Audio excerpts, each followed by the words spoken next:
But so far we've got to. Last thing we were talking about was practicing along with the metronome, playing the tune in your mind. So that's also part of this metronome technique and extended metronome technique. Now, this next thing that I'm going to talk about is counting in music. So we can talk a little bit about how you count, about counting with the metronome. So particularly starting with counting out loud. So we've already encountered the tonguing. So counting out loud is something a musician will often have to do from time to time. And so, particularly if you play the wind instrument, you can't count at the same time as you play, but with many instruments you can actually count out loud while you're playing. So, and anyway, it's a good thing to practice on its own.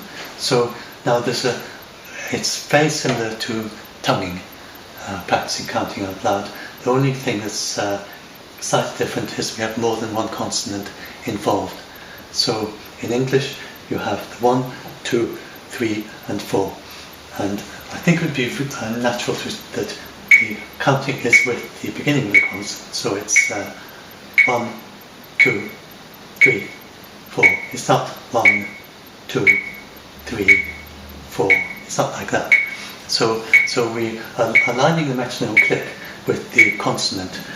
But the problem is that some of those consonants, they are all different consonants, and some of them are a little bit kind of vague, a little bit not so precise. The one that's most precise is the t. So that's a good one to start with. So try prefixing every number with the consonant as if you've got a slight speech impediment. So you can go like this: tum, tu, ti, to, tum, tu, ti, to, and do the same exercises before, after, close, reverb, distance, and then hit.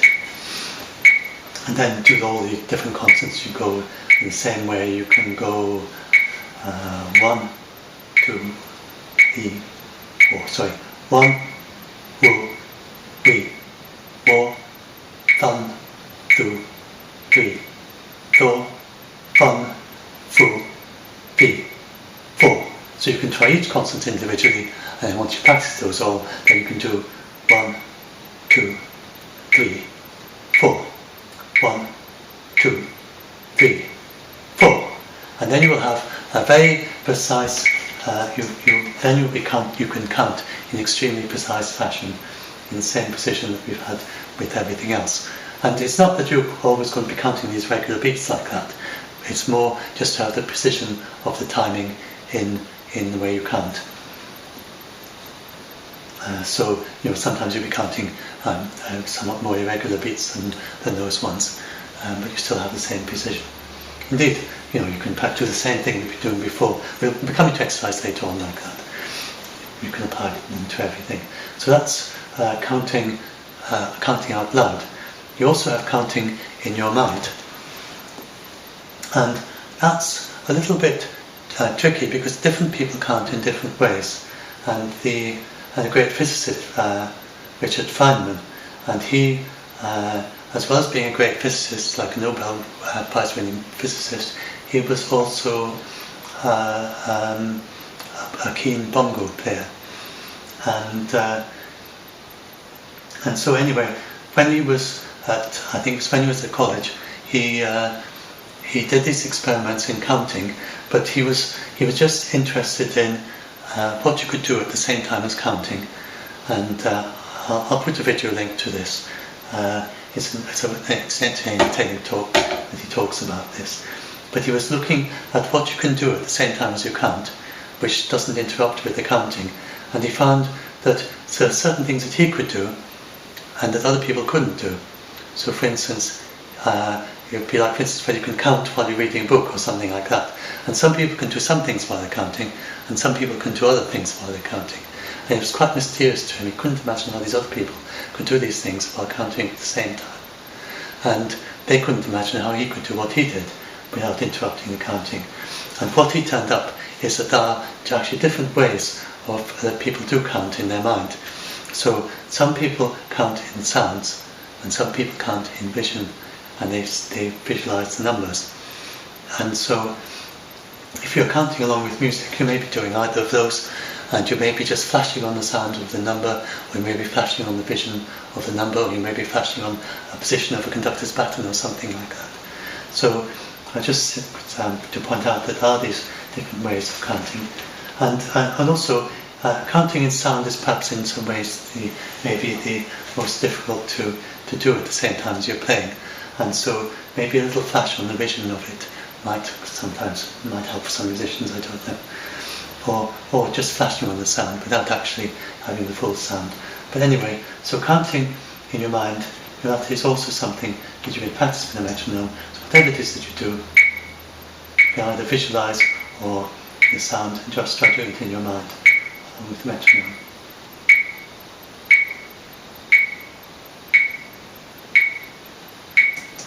So that, of course, is something you can also do with the metronome.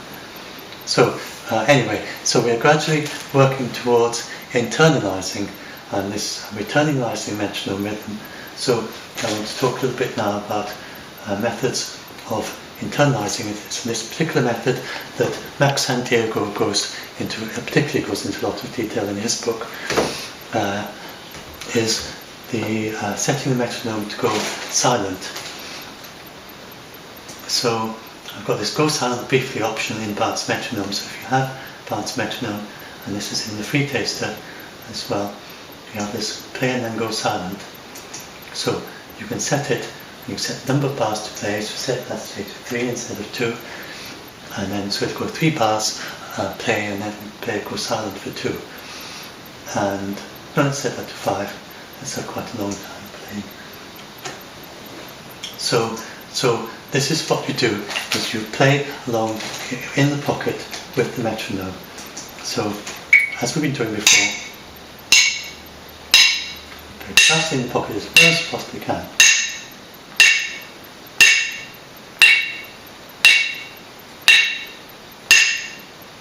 And then it's going to go silent quite soon. I think at the end of this measure it's going to go silent.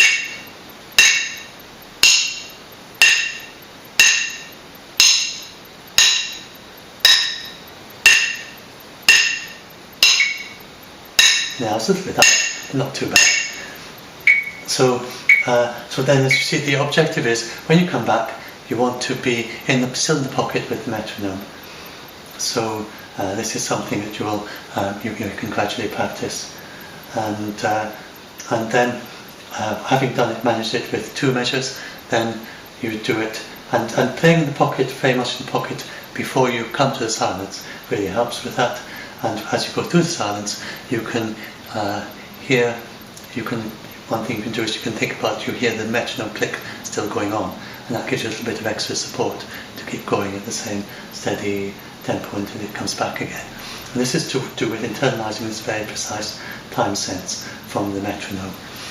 And so, having managed that with a short time, then you can try longer and longer time periods.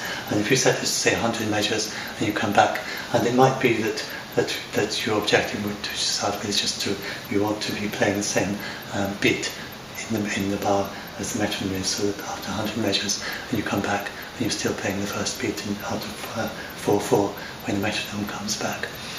So, and this is especially if you are in these traditions of music where you need to internalize a precise timing and tempo that's going to continue for minutes at exactly the same tempo, then that might be an especially good exercise to do. But I think it's good for everyone because it does really help to internalize this precise sense of timing and tempo. So it's either coming back in the pocket or just coming back in the same beat. And when you come back, you don't worry like when you come back as to where you are. You just keep on practicing it, and you listen to hear what side. So at that time, I can't remember now. I think it was a little bit late. Was I when you came back? I can't remember now. But you pay attention as to which side it was that you were.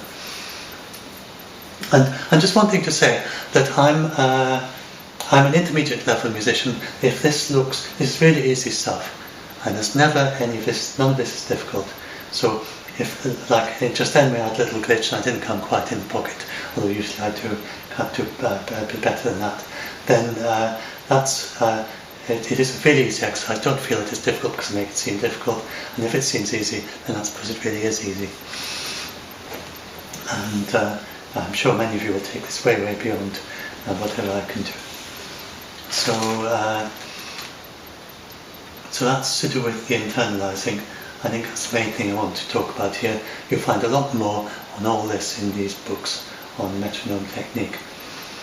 And so now I'm going to talk a little bit about some of the disadvantages, things that could go wrong with metronome technique, and how to make sure that they don't happen to you. So one of the things that can go wrong is what there's a rhythm version of what they call pitch perfect. So you have musicians who are pitch perfect, who can hear immediately exactly what the pitch is, and not just the interval but the actual absolute pitch. So in the same way, you can get musicians who are rhythm perfect, and you say, can you play 73 beats per minute, or what is that tempo? And they'll say, well, that's playing at 73. So that's rhythm perfect. Now, it's something that can happen if you practice a lot. So I'm told, it's not happened to me, I'm not rhythm perfect, but so you can get so that you are stuck in particular tempi, so that you practice an awful lot, say at 73, and someone then asks you to play a piece at 74, and you just feel uncomfortable because you've never played at 74. And that's a bit like the musicians who are pitch perfect, having to play slightly out of concert pitch, and it's outside your comfort zone. So I think something that, I hope I'm describing this accurately, because I say it's not something I've experienced myself, but I've heard it happens. So just to make sure that doesn't happen, then I think right from the beginning is to make sure that you don't always play your pieces in exactly the same tempo. You're not always playing at 59, sometimes you play 58 and sometimes at 60. And in bounce metronome, you can also set it to fractions. So if I set that to say 59.341 or whatever, you can do that as well. And that makes absolutely sure that you're not even quantizing to a particular beats per minute. So I think that's a good thing for everyone to do. And even if you're not going to become rhythm perfect or get stuck in this way, I think it may be that when you play a piece of music and you're coming to it fresh and you're wondering what tempo to play at it, if you've been practicing with the metronome only at particular tempi, then you might find that you sort of slot into one of those tempi without even realizing it. So I think it's great to keep the flexibility by frequently playing at just slightly different tempi instead of always the same tempo for your pieces or whatever it is you're practicing. Now, now another thing, and I want to talk also about this, how do you deal with the fluid expressive timing with metronome practice. So again, talk about that. And one thing that is sort of leading into that is that all along we've been focusing rather a lot on the vanishing click and burying the click. So but I did give you that exercise early on of drifting about in the beat as well. So we do want to keep that up as well, because musicians, they do play ahead and behind the beat. So for instance, if you play behind the beat,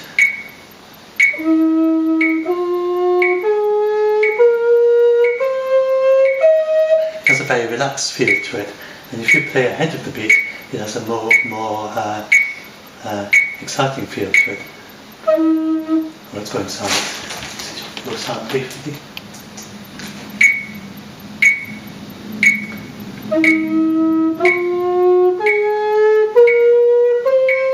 If you're playing ahead of the beat, well ahead, then there's even more that you're pushing the rhythm. So, and musicians, they do play all over the place in the beat. And a striking example, in fact, there's the Dorothy. I was watching the Andrew Lloyd Webber the competition, Dorothy competition a year or so back, and also went back to the Judy Garland, hearing her how she sings the Dorothy Over the Rainbow song, and that's very striking the way it comes in. So she starts off, it's conversational, and then leads into this song, which has this somewhat conversational rhythm to it.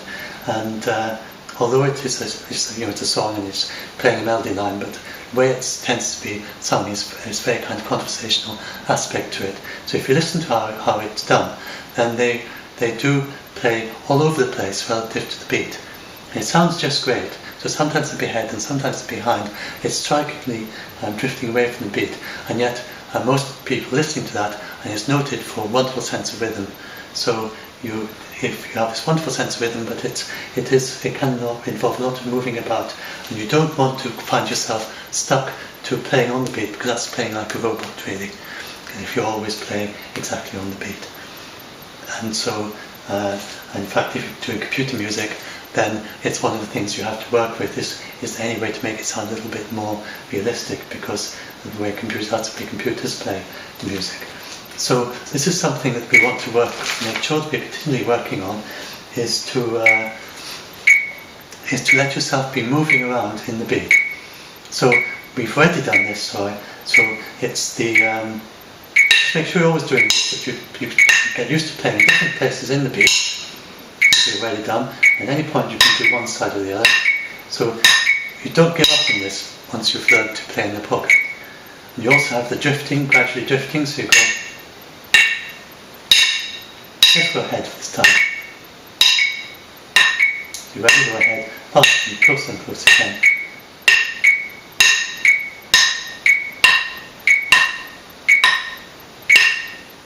And then as you get back to the click again from the other side. So you can try the drifting back and forth and hitting any way you like in the measure.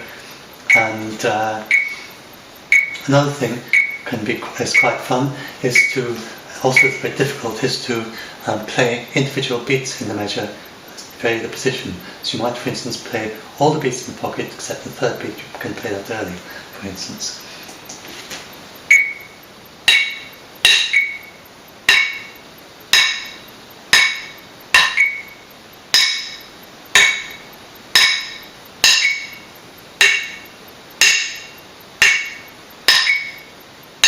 And you can do that with more than one beat, so you could make the third one early and the fourth one late, for instance. So let's just try that.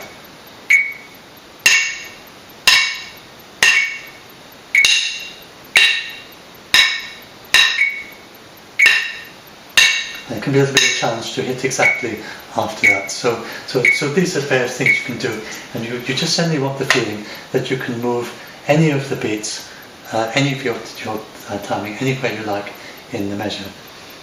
And and then finally, this now takes us right back to where we started, using the metronome as a tempo reference. I think this video is about to run out, so I'm going to make my camera's got a limit of so many minutes. So I think I'm going to make this a new segment. So I'll just finish this off in the next video.